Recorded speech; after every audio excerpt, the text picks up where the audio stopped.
બીજી વસ્તુ આપણે કમિશનર સાહેબને એક વખત કેમ્પસમાં બોલાવ્યા હતા, બધા છોકરાઓ અહીંયા હાજર જ છે, એમને તમને બાંયધરી આપી હતી કે તમારા તમામ પ્રશ્નોનું સોલ્યુશન આવશે, આપી હતી ને?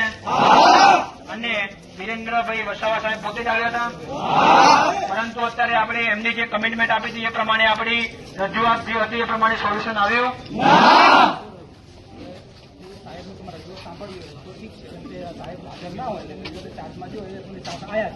તમારે સહકાર આપવો પડે કે બીજી વાત કરવાનું હોય તો કોણ?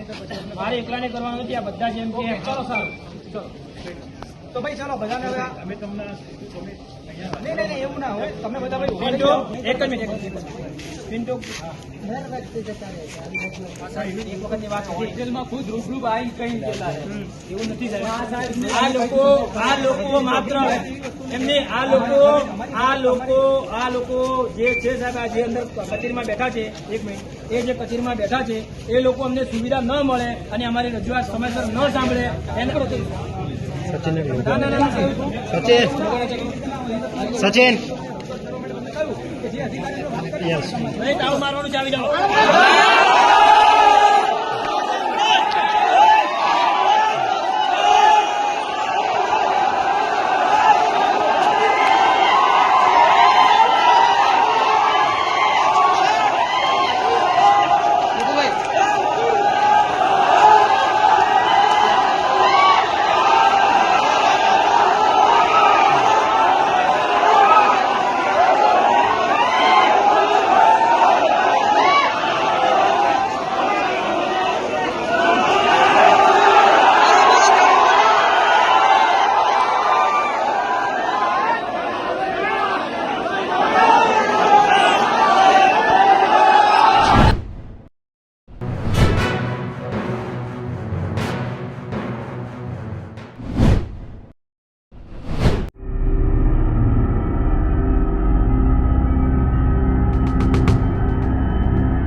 લઈને અહીંયા હતા? આજે અમારા આદિવાસીના વિદ્યાર્થીઓ પાટણ કોલેજના સ્ટુડન્ટો જે હોસ્ટેલમાં રહે છે અને તે એનું મહેનત છે જે જિલ્લા કેદારી અધિકારી કરે છે એની એક નીચે આ યોજના ચાલે છે.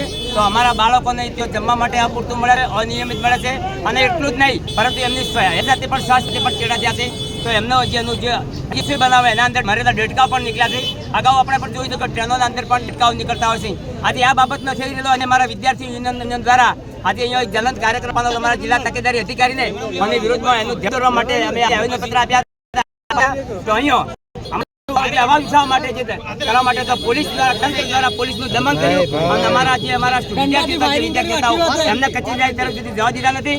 અને અમે આજે અમારો અવાજ ઉઠાવવા માટે અને સરકારનું ધ્યાન તંત્ર અમારા આજે વિડીયોના એના આવેદનના માધ્યમથી અમે કલેક્ટરશ્રી અને જિલ્લા તકેદારી અધિકારી 3 જિલ્લાઓની તકેદારી છે. તો જિલ્લા તકેદારી અધિકારી આદિવાસી તકેદારી અધિકારી એટલે બોડી બાપડીનું ખેતર કોઈ પણ જાતની રેત રાખવામાં આવતી નથી. અમારા વિદ્યાર્થીઓને ટાઈમસર સ્કોલરશીપ મળતી નથી, ટાઈમસર જમવાનું મળતું નથી.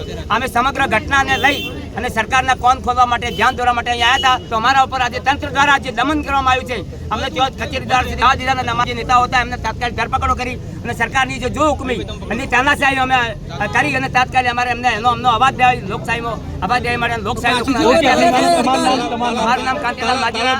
આજે તાળાબંધી કરવા માટે અમારો કાર્યક્રમ હતો. અમે સરકારશ્રીને આ બાબતનો ધ્યાન દોરાતા અધિકારીને કહેવાના હતા કે આવું કેમ બને છે, પરંતુ અમારો આ સરકારની ખુલ્યા એટલા માટે તાત્કાલિક એને અમારી અટકાયત કરી અને અમારા પર દમન ગુજારી અને પોલીસે તાસાઈ અને લોકશાહી હત્યા કરી છે. કાંતિલાલ માજીરા. સમાજમાંથી હું થોડો ફરો એટલે આવ્યો હતો અને પાટણના વિદ્યાર્થીઓને ખાવામાં ડેડકા આવે છે અને પછી અમારા ઈશ્વરભાઈ ડામોરે પેલી 10 વખતે રજૂઆત કરે તો એ છતાં હજુ સરકાર તંત્રે અમારા આદિવાસી વિદ્યાર્થીઓને પેલું ખાવા માટે જમવા માટે સારી સુવિધા જિલ્લા કમિશનરે કોઈ જાતે પાટણ જોવા ગયા હતા તો અધિકારી કોઈ આવતી ફેરથી પાછો ડેડકો આવ્યો ને ઈશ્વરભાઈ ડામોરને સમાજના અગ્રણીઓ શિક્ષકો બધા થઈને જિલ્લા કચેરીને તાળું મારવા ગયા હતા. તો તેમાંથી પોલીસે અમારા પર ખૂબ અન્યાય કર્યો છે, લાઠીચાર્જ કર્યો છે. અમે આવનારા સમય બતાવી દઈશું ને પેલો અમારી તારીખ નક્કી થશે ને પેલું આગળ અમારા સમાજના જે ઉદ્યોગો જે કહેશે અમે બધું કરવા તૈયાર છીએ. અમે રોડ ઉપર ઉતરવું હોય તો ઉતરી ગયા છીએ. જે કહેવું જ્યાં સુધી અમને ન્યાય મળે જ્યાં સુધી અમે રોડ ઉપર રહીશું.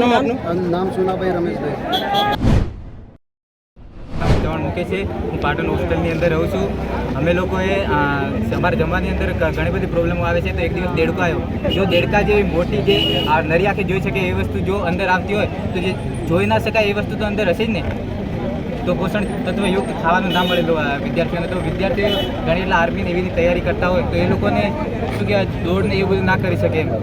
અમે લોકો એટલે અહીંયા આવેલા તો ત્યાં જે અધિકારી છે એ જતા રહ્યા અહીંયાથી તાળી મારીને જતી રહે. પછી પોલીસે તમારા આગળ શું કર્યું? આજે અમારે તાળાબંધી કરવાનો કાર્યક્રમ હતો. પછી પણ અહીંયાથી જતા રહીને પોલીસ આવી અમને આગળ રોકેલા ને પોલીસે અમારા પર લાઠીમાર કરેલો. આગામી દિવસોમાં પછી આગામી દિવસોમાં અમે અહીંયાથી નહીં જવાના, બસ એક જ છે. જ્યાં સુધી અમને ન્યાય ન મળે ત્યાં સુધી અહીંયાથી અમે નહીં ડગવાના. બસ ઓકે.